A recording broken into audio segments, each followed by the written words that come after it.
right, let's get down to business. Good morning, y'all. Good morning. Good day. I want to see some great happy faces. So, I want to talk about something mythical. Something that does not exist, but we swear it does. It's not Bigfoot. It's not the Loch Ness Monster. It's not financial aid for graduate students who owe lots and lots of money to the government. No. It is the mythical norm. The mythical norm, whether you know it or not, guides your life. It's why women don't have deep pants pockets. These are not real pockets.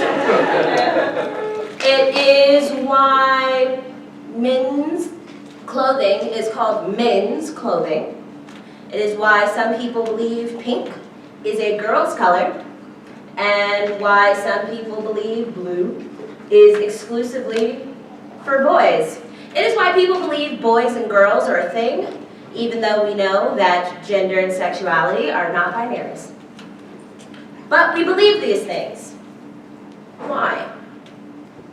Most importantly, if it's infecting our actual daily life, the way we read, the way we sit, the way we talk, the way we interact with each other, then you know it's infecting our entire Larp community. And that, my friends, is the mythical norm. So today we're going to talk about smashing it. What is the mythical norm? Let's quote my bestie, Audre Lorde. She's not my bestie, she doesn't know. She can't know, unfortunately. Somewhere on the edge of consciousness, there is what I call a mythical norm, which each one of us in our hearts knows that is not me. In America, this norm is usually defined as white, thin, male, young, heterosexual, Christian, and financially secure. It is with this mythical norm that the trappings of power reside within this society. I'm going to go ahead and guess that most of the people in this room don't fit that description. Not only do you not fit that description, if you do, you won't one day. Notice, young. Turns out you can't reverse time, even though you may play a wizard on TV. This norm is how we end up designing LARPs. When we think about what LARPs to make, think about who your creators are. When we think about our communities and how we play, think about how we interact with each other. A lot of it is based on these small ideas because we have in our brains just input right there that this is what it means to be normal. It's on your advertisements, it's in your children's books. We are socially conditioned to believe that this is what normal is. And when you stand outside of that normality, you lose, even when we LARP. Don't believe me? Let's look at some statistics. LARP, super mythical, y'all. According to the 2014 LARP census, the American LARP community is 92% white.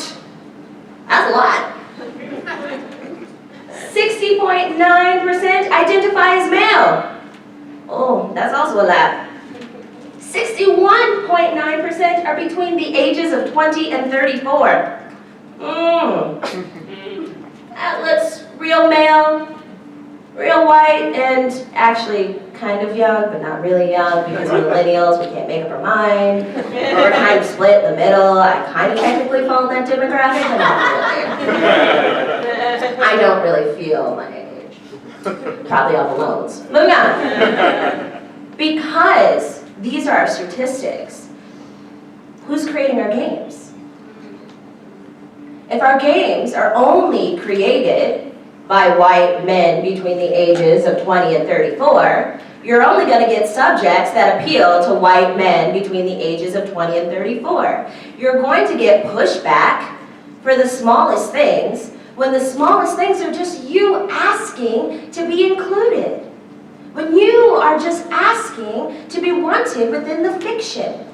If we can't pretend that we can all be a part of the fiction, we've got issues.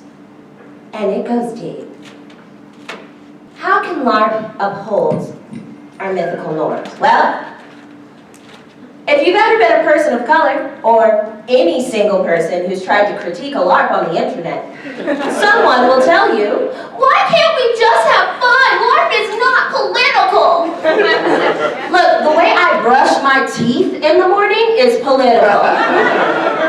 The fact that I have to go to a store 4 blocks from my house because I live in a food desert means that even my walks are political.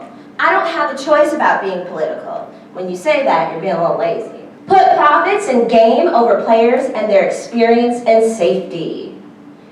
If you're charging like $1,000 for a Larp that could potentially kill me because you would like to play in the Wild West, we've got issues. We push an aesthetic ideal that is not achievable for many players. If the only people you take pictures of at your Larp are thin, pretty folks in $1,000 costumes, and that's it, you are A, not appealing to a wide player base, because there are going to be a lot of people who are going to say, I can't Larp. Not I can't go to your game, but I can't Larp. So even from a capitalist standpoint, we're messing up. We design characters and games we think are neutral, but they can only be viewed from the lens of the mythical norm. We may take out the gender of a character and say it's neutral. No, no, no, no, no, no.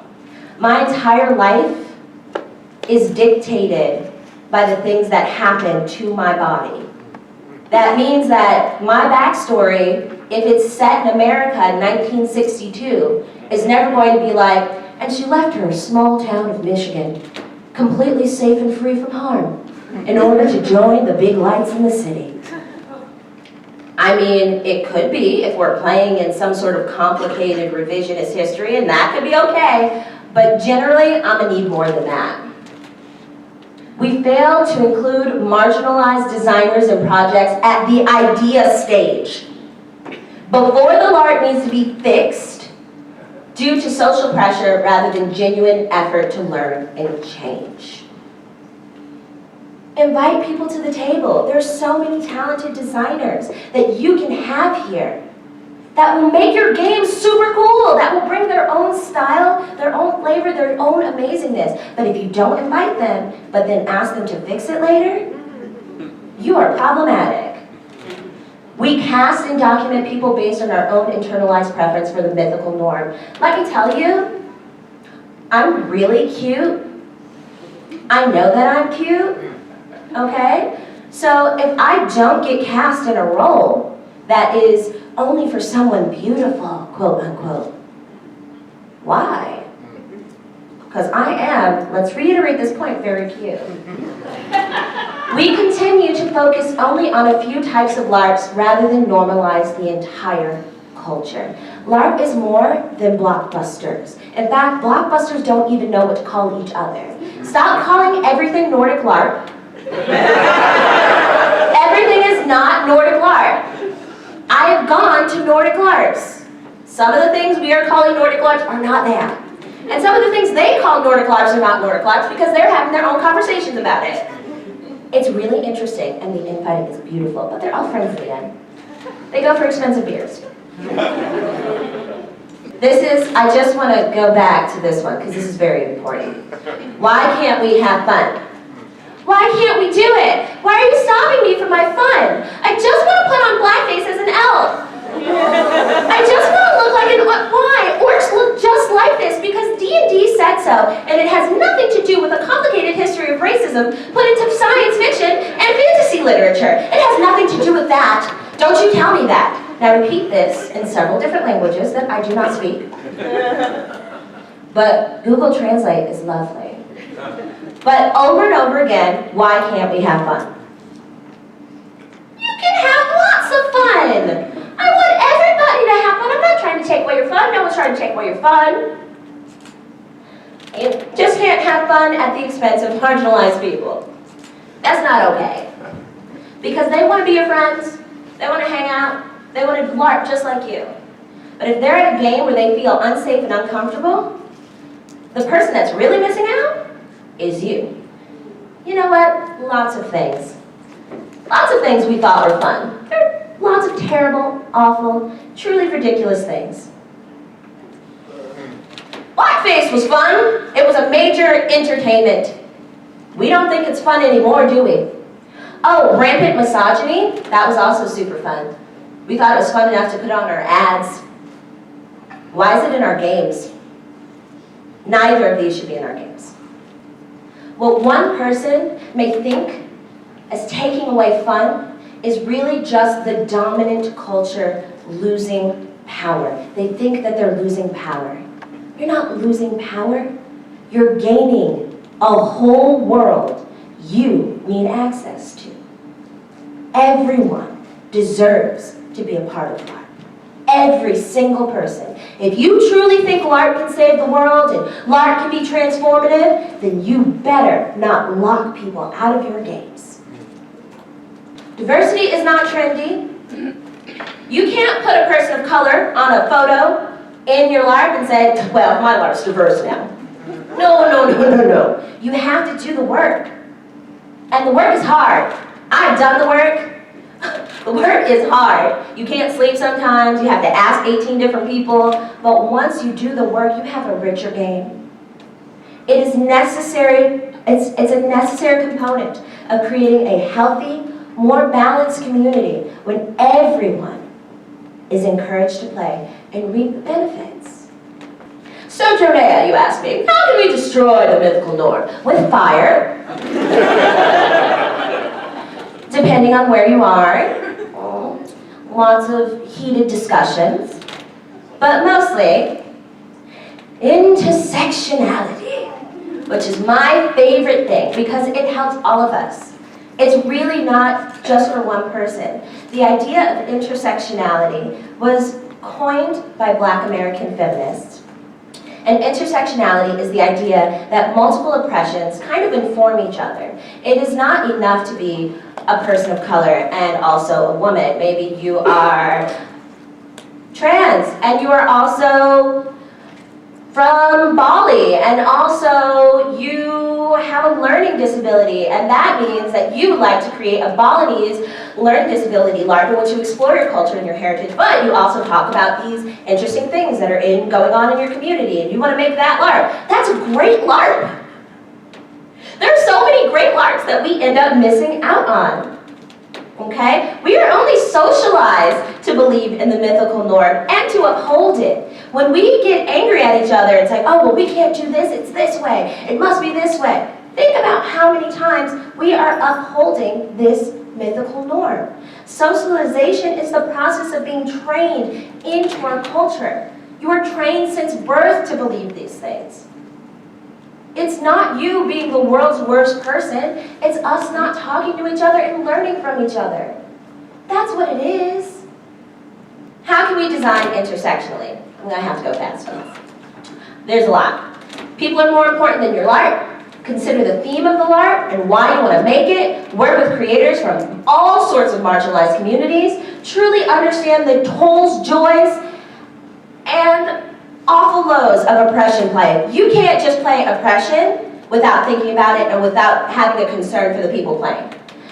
Do not erase the historical troubles of communities, rather engage with them in meaningful ways and with guidance. Pay people, y'all. Pay them. Give them money. If you have the money, you gotta pay them. If you don't have the money, work out a barter system. If you don't have the money, talk to them. Do something. But don't, if you've got money in the bank, don't go out here and try and not pay people, okay? Reconsider your factions and races when you do fantasy LARPs. Because factions and races are real to real people. okay? Consider the buy-in and fun tax cost of what it takes to play your game, okay? And remember that lower price, no costume LARPs are just as important and freeing as anything else, okay? Here's an example. Morgan and Just Little Loving. This is me in 2017 in Minnesota and the American run of Job. Those character sheets were originally written amazingly by Tor. I love how I can't pronounce their last names, but I love them dearly. So Hanna and Tor, fantastic. They created Just Little Loving. It's an amazing LARP. Cat Jones redesigned all the character sheets based on our ideas if we wanted to play on our ethnicity. So I got to play for the first time a black lesbian who was an intersectional feminist in 1982, right when Audre Lorde was writing her theories. And that was exciting, and how else would I have gotten to play that role if we were not designing intersectionally? How can we play intersectionally? People are more important than the LARP. People are always more important than your LARP. They are. It's true. Discuss impression play with your co-players. Include a wide variety of people in your plots, storylines, and scenarios. Do not engage in race facing. It's not cool. Just don't do it. If you have Meron paint and you're thinking about putting it on, put it down, put it down. Stop. It's not okay. Be aware of your own internalized biases that stop you from playing. Why don't you want to play this LARP? Is it because you think you're not pretty enough? You're not young enough? You're not hot enough? What is this? That's coming from the inside. That's you upholding that mythical norm in your heart. Don't do it, don't do it. Cultivate a positive player culture, not a silent one. Don't silence your players. Don't penalize them when they are trying to speak out to you about something that's going on in your culture. Undying and Dying Kingdoms is a Southern California boffer LARP that has a lot of people of different races, genders, everything. And they all talk to each other and involve each other in their gameplay. I don't know if you can tell, but almost every single person in this one picture is having a great time, swinging foam, and being real different than what you normally might see at a LARP. What do we get when we battle the mythical norm? We get new stories. We get a more diverse player base, we get strong communities, and we create more welcoming environments that encourages everyone to engage in this hobby of ours that is vastly growing around the world. We don't want LARP just in America, we want it in China. It's probably already there. We want it in Japan, it is already there. It's in Brazil, it's in Mexico. LARP is everywhere. It is in more places than you think. And if we really want to connect each other, then we gotta burn stuff down, y'all. And it's gotta start from inside and work its way out. Enjoy your day, and happy LARPing.